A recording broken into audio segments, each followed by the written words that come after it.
Let's take you live to Adelaide now. The opposition leader Peter Dutton is there with other members of his front bench. He's at Osborne. He's talking about defence spending. Let's listen in. It'll be hard to ramp it back up, but it's clear that Labor always puts defence last. They've always got an area to spend money, and defence becomes the piggy bank for a Labor government that can't manage the economy. We know that in 18 months, the Labor government spent an extra $209 billion, but defence has had money taken out of it. And as Aspie and others have pointed out, $1.5 billion has been ripped out of defence so far under Labor, and there's a human cost to that because people in South Australia will lose their jobs under the Albanese government. The review is expected quite imminently. If now we generate debate about defence spending, it's currently 2.3% of GDP. Where do you want to see it? Well, we wanted to see it above 2%, and that's exactly what we achieved. When you look at where Labor was, they reduced it down to the lowest level since 1938, and it was a deliberate strategy. They never commissioned any new boats. Let's be clear, these boats the ships don't get built overnight. The submarines don't get created, in the period that it takes to build a motor vehicle.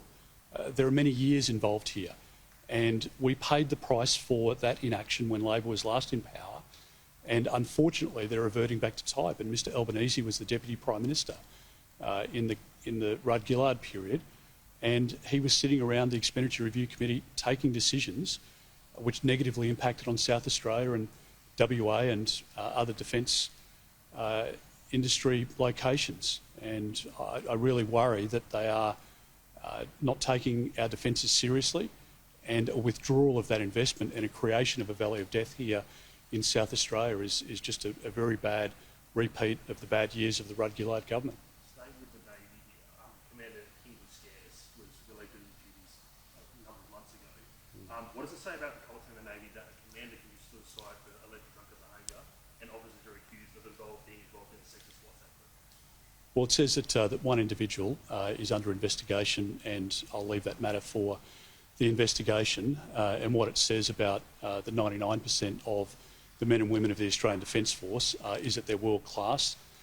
Their reputation is world renowned. They are respected for their skill sets, for their professionalism, and not just with the allies that we deal with regularly, but for their deployment to Operation COVID Assist, their deployment to response to floods, to bushfires, which they've been involved in again over the course of this summer. And that's the face of the men and women of the Australian Defence Force. We should be incredibly proud. I never had, frankly, in my 20-odd years in Parliament, a prouder period than when I was Defence Minister working with those men and women in uniform. And with a workforce that size, there will always be occasional difficulties, and that's for the investigators to resolve.